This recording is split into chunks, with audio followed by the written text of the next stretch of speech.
Welcome, curious minds, to the deep dive. Today, we're embarking on a deep dive into a story that really just completely reshaped a multi-billion-dollar industry. We're talking about how two college dropouts fundamentally altered the music business as we knew it. Think about this. In 1999, the music industry was valued at a huge $14.5 billion. Fast forward just 10 years, and after this one piece of software kind of burst onto the scene, that value plummeted down to, what, $6.3 billion? It's really remarkable, isn't it? Especially when you consider that the software itself, Napster, it actually lost a massive copyright lawsuit. It was forced to shut down. Yet, in the bigger picture, it was really the music industry that ended up being the ultimate loser. So the question is, how did that happen? And why did you have some artists, like, say, Metallica, who hated Napster, while others totally embraced it? That's what we're digging into today. Okay, let's unpack this right from the start. Yeah. To really get the whole Napster thing, we need to go back, way back actually, to Germany in the mid-'80s. And there are two key figures here. One is Dieter Seitzer. He, back in 1986, first had this idea of compressing music, making audio files much, much smaller so you could actually move them around digitally. I mean, imagine the time CDs were the cutting edge, right? These shiny plastic discs. Seitzer's vision was, why can't we put all music on a central computer and distribute it? He even applied for a patent for using telephone systems for music. Yeah, but the hurdle he hit was just immense back then. Think about it. 1 second of CD audio had like a million data points, but telephone lines. They could maybe handle 128,000 per second. It was technically impossible with the tech available. The bandwidth just wasn't there, so his patent got rejected. Right, okay. And this is where it gets really interesting. Enter Karl-Heinz Brandenburg.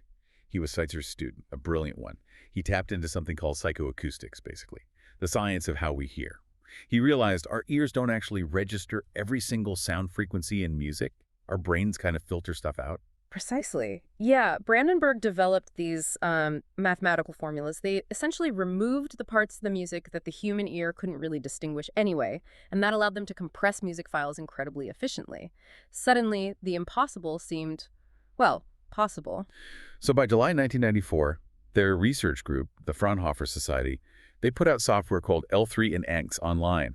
It let basically anyone convert audio to this new MP3 format.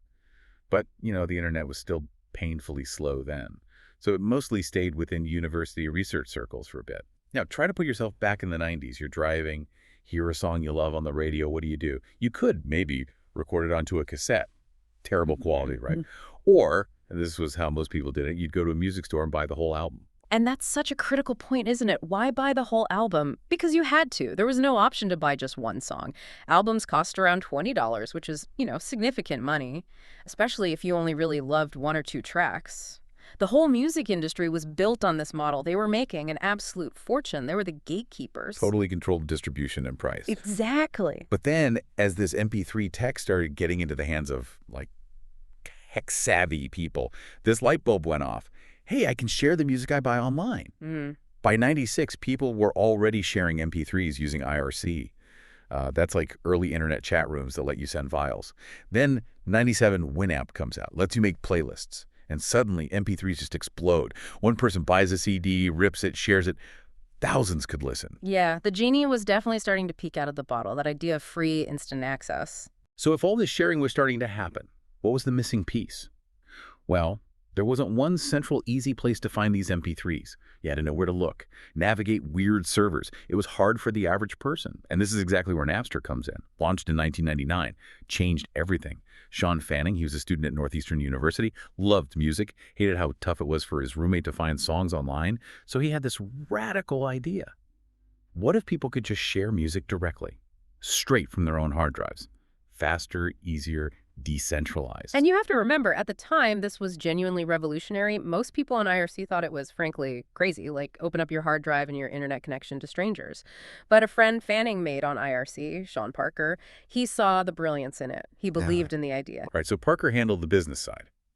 Fanning, who actually dropped out of college to focus on it, he did the coding, they brought in more developers, and boom, by 1999 it was ready. They first announced it on IRC, and the reaction was just disbelief. Imagine typing in a song name, and minutes later you're listening to it. Compared to driving to a store, buying a physical CD, it was mind-blowing. The genius was really in its elegant simplicity. Napster wasn't hosting the music, that's key. A user would rip their CD to MP3, then tell Napster's central server, hey, I have this file. First, when another user searched for that song, Napster's system just connected them directly to the other user's computer. That's peer-to-peer, P2P file sharing. The music never sat on Napster's own servers. And its popularity just went through the roof. Millions of users, like incredibly quickly. And it was huge for independent artists, too. You mentioned Dispatch. They got famous, built a huge following thanks to Napster, bypassed the old gatekeepers entirely. Yeah, they really did. But, as you might guess, this didn't exactly sit well with the big record labels. I mean, for years, they had total control. Who got into stores, who got on the radio, who made it big. Napster just went around all of that. Music reaching millions instantly. No middlemen. The labels they failed to grasp this new digital reality. It wasn't just that they were unprepared. It was their whole business model was built on scarcity, physical control, distribution power. Digital music meant losing that control. It was a direct threat to their identity, you know? The very thing that made them billions was suddenly challenged. And, well, the folks benefiting most from the old system fought the hardest against the change. So instead of maybe trying to find some middle ground with Napster, work something out, they just decided to sue them. Yeah. And what happened next was kind of ironic, actually. The lawsuit became massive news, front page stuff.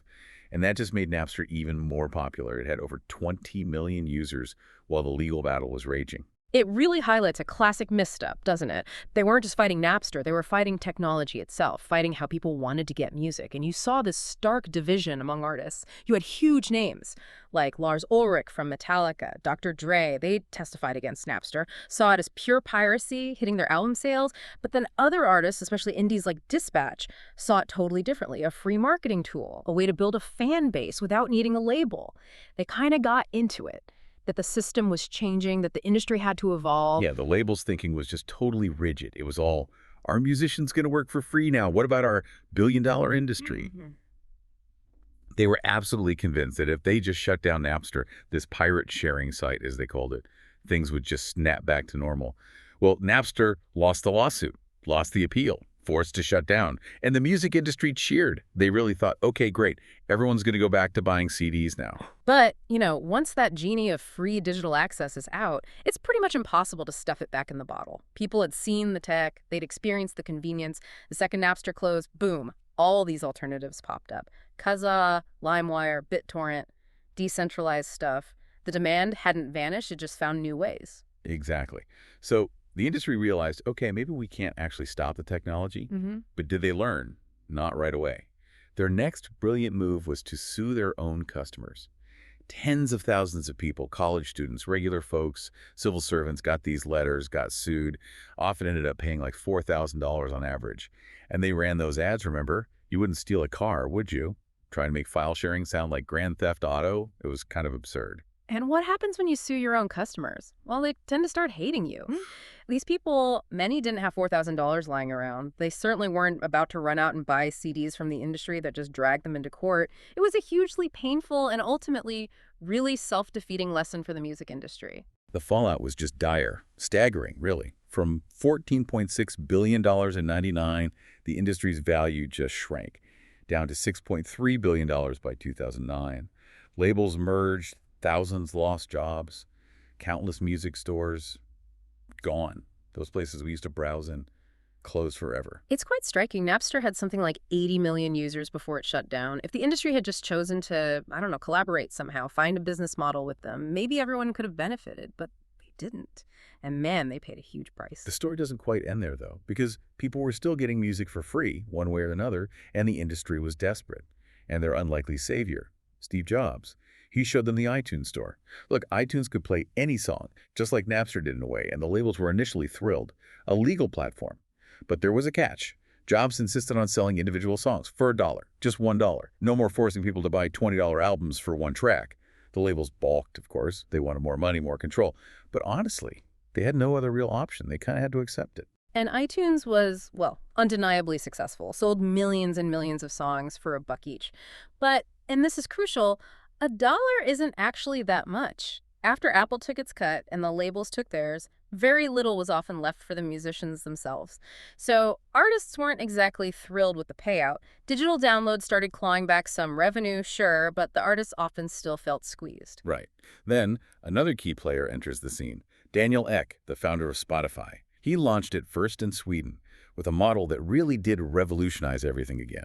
A single, pretty affordable monthly fee for access to basically all music. People loved it. The convenience, the value. Yeah, and looking at the bigger picture, by the time Spotify launched in the US, the record labels had, maybe mostly, finally learned their lesson. Instead of fighting it tooth and nail like they did Napster, they generally accepted this new streaming model. And the rest, as they say, is history. Apple Music popped up, Google Play Music, Amazon Music, Tidal, Deezer, countless streaming services. It fundamentally changed how we consume music. Although even now, you still hear artists complain, right, Mm. about how little they actually earn per stream. Taylor Swift famously pulled all her music from Spotify for a while. Others did too. But guess what? They all came back. And the reason they came back is pretty simple, really. It's illuminating. As an artist today, you just can't reach your fans effectively on a global scale without being on these platforms. It's almost impossible. So while they might earn less from a single sale, if you can call a stream that compared to the old CD days, their whole perspective had to shift. Now they have this incredible global reach, billions of people, without needing a record label to get shelf space in a store or argue for radio play. The power dynamic totally flipped. So what does it all mean for musicians now? Well, the money isn't just in selling the music itself anymore, maybe not even primarily. Artists can get famous just because their music is good and gets shared. Then they sell merchandise, they strike advertising deals, they perform live concerts. That's huge now. Free music listening is basically the norm. Nobody calls you a pirate for listening to a song on YouTube. Yeah, it really highlights this critical shift. How does an artist make a living now? Yeah. A lot of musicians use platforms like Patreon or Bandcamp. They get direct support, like subscriptions, from their most dedicated fans. And the record labels, their old power as gatekeepers is, well, significantly diminished. You don't need them in the same way to reach people. You just upload your music to Spotify, to YouTube. It's really a classic case study. Adapt or get left behind. So what does this whole story mean for you listening right now? I think it's a really powerful lesson in how technology can just completely turn established industries upside down, often in ways that the powerful players initially resist, usually to their own massive detriment. Once that genie of free access is out, it's incredibly hard to put back. It also shows us that change isn't always just about, one company winning and another losing. It's often about entire systems evolving. The music industry had to learn often through really painful losses that you just cannot fight the tide of innovation forever. The challenge then becomes, okay, how do you find new ways to create value? How do you get paid in this totally changed landscape? Yeah, exactly. And maybe consider this. What other industries right now might be on the verge of a similar kind of Napster-esque disruption, where access to content or maybe a service becomes essentially free or radically cheaper, and the entire business model just has to reinvent itself from the ground up? Something to mull over until our next deep dive. Academy Podcast, where ideas ignite and futures forecast.